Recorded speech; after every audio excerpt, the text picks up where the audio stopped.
Ilan Berman es abogado y vicepresidente de la American Foreign Policy en Washington, D.C., experto en seguridad regional en Medio Oriente, Asia Central y la Federación Rusa.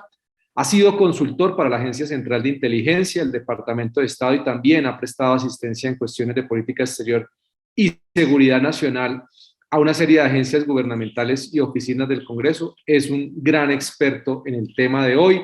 Ilan nos va a hablar sobre Irán como un actor clave en la estrategia de desinformación global. Y aquí entonces ya empezamos a entrar en esta profundidad del tema de la desinformación como una táctica de guerra de información que utiliza Irán y cómo lo hace a nivel global. Ilan, bienvenido. Muchas gracias por acompañarnos. Tienes la palabra. Oh, thank you, Carlos. Bueno, muchísimas gracias, Carlos, y muchísimas gracias a ti también, al Instituto ICP por esta invitación. Para mí siempre es un privilegio y bueno, espero algún día poderles visitar en persona, así que espero que eso sea muy pronto. Pero bueno, quiero tomar mi tiempo en este momento para enfocarme efectivamente en cuatro cosas, cuatro temas, y creo que Haniel hizo un trabajo fantástico como de establecer el escenario con respecto a la evolución política de Irán, con respecto a la estrategia que ellos tienen. Y yo quiero tomar esto y llevarlo un paso más allá y explicar cómo la desinformación ha evolucionado y cómo Irán está explotando esta información para promover sus objetivos estratégicos, porque es un componente muy significativo de su política exterior. Así que el primer tema con el que creo que debemos empezar es la naturaleza de la desinformación en el contexto de Irán, en el contexto de lo que estamos hablando. El término que mi instituto, el Consejo de Política, es medios autoritarios. Es el usar como arma los medios selectivos, la desinformación también por regímenes autoritarios para hacer dos cosas: para promover su propia agenda geopolítica y segundo, para disminuir o impedir las agendas y las políticas externas, prioridades de otros estados. Y es un fenómeno que está siendo ejecutado hoy en día por múltiples actores. We're seeing it executed by Russia and China most directly, but also más by directamente, Iran, pero también by por Turkey, Irán, por Turquía, but even non-state actors, pero aún los groups actores like no the Islamic estatales, State, grupos have como el begun Estado to Islámico han weaponize the use of empezado a armar information el uso de to información promote their para promover objectives, sus their objetivos, narrative su globally. narrativa a nivel global. Perhaps the Entonces, best aquí una example of herramienta de this traducción. El mejor ejemplo de is esto the es Russian interference in the la interferencia 2016 de U.S. Rusia election en cycle, las and elecciones. also in the most recent, the 2020 U.S. election cycle. And this is, I think, necessary to understand because it's Para poder necessary. entender, porque es necesario entender los objetivos estratégicos como de la campaña de desinformación que fue mostrada por televisión, pero más fuertemente fue mostrada en medios sociales, fue evidente en plataformas como Telegram, Facebook y Twitter. Los objetivos, sé que escuchamos mucho de que los objetivos sea la promoción de un candidato y la reducción de otro candidato, pero si uno estudia estrategia rusa y política rusa, yo creo que esto es un poco simplista, una explicación muy simplista. Lo que los rusos realmente buscaban, y lo vemos en la manera en que los rusos están llevando a cabo su desinformación hoy en día, fue la reducción de confianza en las instituciones democráticas, mucho más que simplemente apoyo hacia el presidente Trump y oposición a la exsecretaria de Estado Hillary Clinton. Fue para inyectar duda en el sistema político americano en cuanto a la estabilidad, en cuanto a la transparencia de las instituciones democráticas, porque Rusia, después de todo, es un estado autoritario, así que está promoviendo la idea que la democracia es caótica, que la democracia es inestable y que los sistemas autoritarios son mejores. Y la razón por la cual uso este ejemplo para empezar es porque es muy relevante a la manera en que Irán está comunicándose, los mensajes que Irán está enviando en su propia desinformación, tanto a nivel global como también regionalmente en el Medio Oriente y regionalmente en Latinoamérica también. Así que esa es la primera etapa, el fenómeno de medios autoritarios y cómo los países están empezando a explotarlo. Hay una segunda porción de esto, que es el hecho de que la tecnología es rápidamente teniendo un efecto amplificador en todo esto. La desinformación no es un fenómeno nuevo. Uno puede mirar atrás en décadas de la Guerra Fría, cuando la Unión Soviética era muy experta en promover desinformación por medio de métodos tradicionales como radio, televisión, periódicos como Pravda y una serie de canales. Estaban tratando de comunicar su ideología, su panorama mundial al mundo, pero lo que tenemos ahora es como una velocidad diferente de mensajes y un dinamismo diferente construido alrededor de la tecnología. Lo que estamos hablando aquí es el surgir de medios sociales, múltiples medios de redes sociales como para aplanar el espacio de información y para permitir que los actores estatales que son identificados como actores estatales o actores estatales que fingen ser ciudadanos privados se pueden comunicar de manera más directa y de manera más efectiva con audiencias extranjeras y promover agendas estatales de una manera que antes no era posible. Y esto es una trayectoria que está evolucionando porque ahora estamos avanzando hacia más innovación tecnológica donde es posible hacer cosas como fingir voces, fingir videos y esencialmente promover una narrativa totalmente falsa de lo que los políticos dicen, de lo que la política oficial es y hacerlo de una manera más convincente. La razón por la cual eso es peligroso es porque el objetivo aún sigue siendo el mismo de hace 80 años, cuando los rusos se comunicaban por Pravda, era para demostrar esos discursos democráticos como caóticos e inestables y para promover pasividad, silencio político entre las poblaciones, porque si miraban el sistema político estadounidense, se decía que el sistema estadounidense o el sistema político colombiano es caótico, entonces había una tendencia de dar un paso atrás, de retraerse, de perder confianza y de desconectarse. Y esto es algo que los autoritarios como Rusia, como China, pero también como Irán, ellos están invirtiendo mucho en esto. Y esto nos trae a la idea de que Irán es un actor de desinformación. Es necesario entender que todo lo que habló Haniel es exactamente acertado, pero Irán está en su esencia como un actor asimétrico. Si uno mira la trayectoria de la política iraní militar, la guerra de 8 años que pelearon con Irak fue muy importante para formular estrategia. Esa guerra halló a los iraníes totalmente vencidos en un periodo, en una confrontación directamente militar. Y la conclusión que llegaron los estrategas iraníes cuando se acabó la guerra y el ayatollah, el líder supremo de Irán, famosamente dijo, fuimos forzados a beber del cáliz de veneno, fuimos forzados a aceptar una paz dolorosa porque no tuvimos éxito militarmente y las estrategias, los estrategas iraníes aprendieron de esa lección histórica y tomaron la idea de que ellos necesitan actuar de manera asimétrica, que la confrontación directa militar no es una estrategia ganadora, pero el hacerlo de manera asimétrica es una ventaja y es parte de la razón por la cual Irán invierte tanto en actores asimétricos como Hezbollah, de lo cual habló Haniel, pero también en su propio vecindario, las milicias chiitas en Irak, los grupos como Hamas en el territorio palestino y una serie de otros. Ellos hacen esto porque es asimétrico y a bajo costo. Y la desinformación es similar a asimétrico, es una estrategia económica y asimétrica.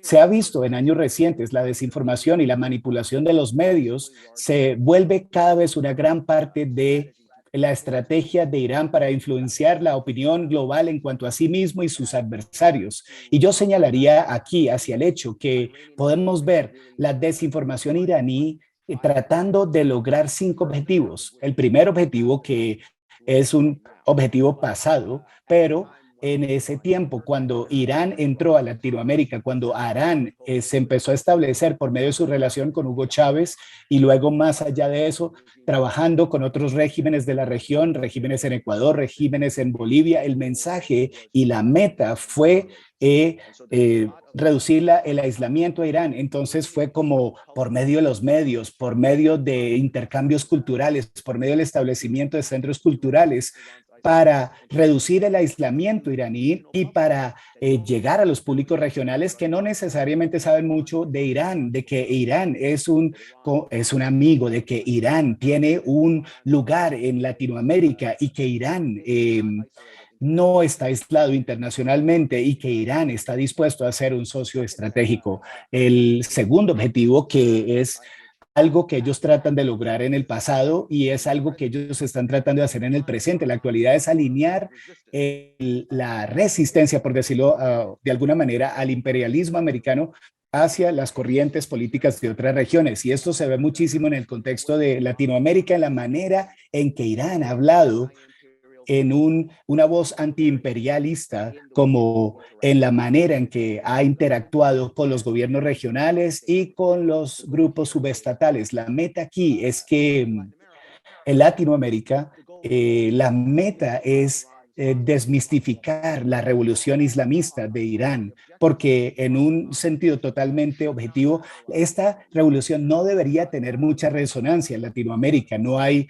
mucho terreno fértil para que la gente apoye la idea de un Estado islámico y un gobierno islámico en Latinoamérica como tal. La demografía simplemente no lo soporta. Así que cuando Irán envía mensajes a Latinoamérica, cuando interactúa con Latinoamérica, no es una conversación acerca del imperialismo islamista, es una conversación acerca de populismo, unirse en oposición a actores como los Estados Unidos, unirse en oposición a estados como Israel, pero la meta aquí es buscar una narrativa en común por medio de la desinformación y por medio de manipulación de los medios para atraer más a Irán a los públicos locales y a los gobiernos locales. El tercer objetivo que pudimos ver en el pasado y que vemos en el presente es avanzar la aceptación internacional de la ideología revolucionaria de Irán y su modelo de gobierno. Como lo dije, en Latinoamérica específicamente, históricamente no ha habido mucho entendimiento acerca de Irán como sistema político, como actor ideológico y como resultado no hay, yo diría, no hay muchas actitudes positivas. Bueno, tal vez actitudes neutrales, pero ciertamente no mucha afinidad de lo que Irán está tratando de vender. Así que esto ha sido un objetivo clave del alcance diplomático de Irán y mediático, es tratar de humanizar, de explicar, de simplificar y de hacer más atractivo su modelo ideológico, que sea algo que sea menos aislante a los públicos latinoamericanos y algo que los públicos latinoamericanos puedan respaldar. El cuarto objetivo que Irán ha estado buscando tanto en el pasado como en el presente es reformar las percepciones con respecto a los adversarios de Irán. Y aquí en particular estamos hablando de lo que habló Haniel acerca de la oposición de Irán a los Estados Unidos y de su oposición a Israel, que es el Estado pequeño. La concepción iraní, esto no necesariamente son dos cosas aisladas. Israel en el Medio Oriente es visto como una democracia de estilo occidental y europeo. Entonces, en la concepción de ellos, Israel y Estados Unidos están más cerca de lo que existen en la vida real. Israel y Estados Unidos tienen una alianza estratégica, pero en la imaginación iraní son lo mismo. Israel es como un hijito de Estados Unidos en el Medio Oriente y es tratado como tal en términos de la manera en que Irán hace su estrategia. Por eso Irán invierte tanto tiempo y dinero y esfuerzos en como subvertir y desestabilizar políticamente Israel por medio de muchos medios. Pero en el contexto de opinión global, especialmente en la última administración, cuando los Estados Unidos buscó una estrategia de presión máxima para aislar a Irán, hubo una muy fuerte presión iraní para generar causas en común con medios extranjeros en contra de un enemigo común y en este caso Israel, Estados Unidos, para reducir su aislamiento, pero también generar goodwill hacia Irán y una mala voluntad hacia los Estados Unidos. Y se llega al quinto objetivo, que es algo que está sucediendo exactamente en este momento. Y Haniel se refirió a esto en su presentación. La conversación actual acerca del tratado nuclear de Irán. Estamos aquí en Estados Unidos, estamos en un ciclo político interesante donde, bueno, dicen que la historia no se repite, pero a veces rima. Y lo que estamos viendo en este momento es como episodios que riman, donde Estados Unidos, la misma gente que concluyó, y esto no es una exageración, la gente como el secretario de Estado actual, Anthony Blinken, el secretario de Estado, Wendy Sherman, el actual enviado especial para Irán, Maui, todas estas son personas que fueron parte de la administración Obama y participaron en la creación del primer tratado nuclear en el 2015. Así que no es una sorpresa que ellos quieran revivirlo, de que quieran continuarlo, pero el contexto global en que esta conversación está sucediendo es muy diferente. Ellos no están pidiendo un tratado más largo, más fuerte, están simplemente pidiendo reentrar a un acuerdo nuclear que ya ha expirado en su mayor parte. Si Irán vuelve a entrar en ese tratado, el JCPOA, las condiciones que van a restringir el programa nuclear de Irán van a empezar a caerse simplemente en un par de años, porque el límite de tiempo para ese tratado que concluyó en el 2015 ya ha expirado generalmente, pero es necesario para Irán con el fin de generar ese apoyo internacional para la reentrada de Estados Unidos a ese tratado. Y por eso se ve mucha propaganda iraní, mucha desinformación iraní, explicando que Estados Unidos tiene que hacer ciertas cosas con el fin de reconstruir la confianza con Irán, de poder volver a entrar a ese tratado nuclear y hacerlo de una manera que le dé ventaja a Irán, pero finalmente, y los iraníes entienden esto muy bien, va a generar desventajas para Estados Unidos estratégicamente. Así que Irán tiene múltiples herramientas, si hablamos de Twitter, de Facebook, de otras plataformas, Telegram, redes sociales, también tiene para Latinoamérica, para el público latinoamericano, disculpen, también tiene un canal dedicado de televisión en español, se llama Hispan TV. Es una anécdota muy interesante que nos lleva a la pregunta de comunalidad, porque lo que Irán está haciendo en el espacio de desinformación tiene mucho sangrado. Podemos hablar de eso en el momento de preguntas y respuestas, pero genera mucho sangrado, tiene mucha similitud con lo que está haciendo Rusia en el mismo espacio y lo que China está haciendo en el mismo espacio, y ha sido así por muchísimo tiempo. Yo recuerdo 12 años atrás, estando en Moscú, y en una convención, y se me acercó un grupo de televisión de Hispan TV en Moscú, donde ellos claramente sabían quién era yo, porque yo dediqué mucho tiempo trabajando en el asunto de Irán, pero fue claro para mí que es la búsqueda de que sea un canal iraní en español que tenga credenciales en Moscú, donde nadie habla español y mucho menos tiene equipos de camarógrafos, reporteros y esa presencia mediática. Eso me sugirió en ese momento que era algo mucho más grande lo que estábamos viendo. Había una gran coordinación detrás de esto y lo estamos empezando a ver muchísimo ahora en las redes sociales y en estas diferentes plataformas. Así que, hablando de Rusia, esto nos trae al cuarto punto que quería enfatizar, que es que lo que vemos que Rusia está haciendo en el espacio de desinformación ha sido un manual para Irak en un sentido muy real. Todos estamos observando la guerra actual con Ucrania, pero, y bueno, muchas personas, si uno ve televisión, muchas personas están muy sorprendidas por el conflicto. Y yo creo que es aceptable estar sorprendido por la manera en que el conflicto está continuando y cuánto tiempo está tomando y cuánta se está expandiendo la campaña rusa, pero no es aceptable estar sorprendido que los rusos hayan hecho esto, porque ellos han estado dando señales por medio de su manipulación de medios por bastante tiempo que esto es lo que ellos querían hacer.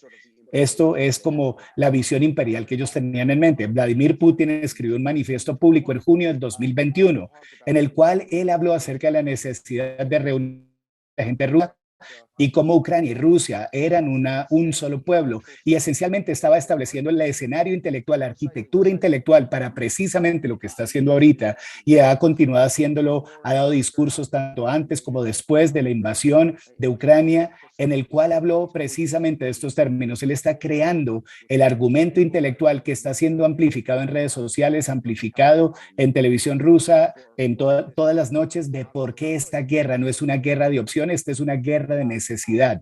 Y Irán, bueno, yo creo que se debe notar, ha hecho básicamente lo mismo. Irán, primero que todo, hay declaraciones continuas de hostilidad en contra de los Estados Unidos y en contra de Israel por parte del líder supremo de Irán, incluyendo hoy, porque es lo que se llama Quds Day, el Día de Jerusalén. Así que hay declaraciones hoy en día en redes sociales del líder supremo de Irán acerca de la importancia de la resistencia palestina hacia Israel, hacia lo que ellos llaman la ocupación de Israel, pero la resistencia que ellos apoyan viene en la forma de cientos de millones de dólares alias grupos como Hamas y el Yihad, que no están luchando por derechos civiles, sino que son organizaciones terroristas, reconocidas internacionalmente como tal.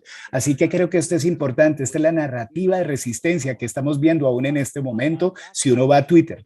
Pero en febrero del 2019, el líder supremo Ali Khamenei, él también expidió su propio manifiesto, hablando de una segunda fase de la revolución islámica. Los iraníes tienen un problema y el problema es que es un país de 84, 85 millones de personas. La población es abrumadoramente joven y el régimen es bastante viejo.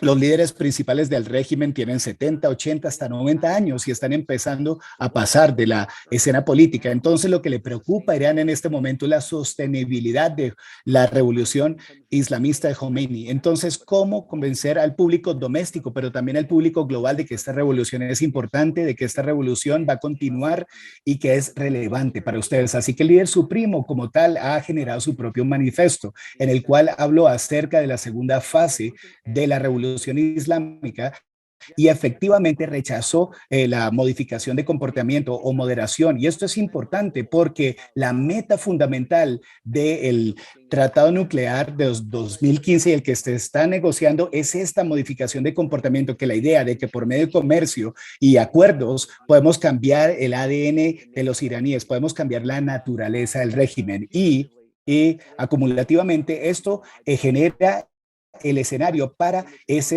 ideología en contra del mundo occidental, donde es un actor distractivo. Y vamos a ver esto desenvolviéndose en los próximos años que se avecinan en varios teatros y ciertamente en redes sociales, pero también en medios convencionales y tradicionales en lugares como Latinoamérica. Así que ahí me detengo. Ilan, muchísimas gracias por tu presentación. Creo que ha sido un enfoque bastante claro, una detallada relación de la manera en que Irán utiliza la desinformación, y hay que señalarlo, la desinformación no es algo abstracto y no es un todo, hay distintas tácticas y persigue distintos objetivos.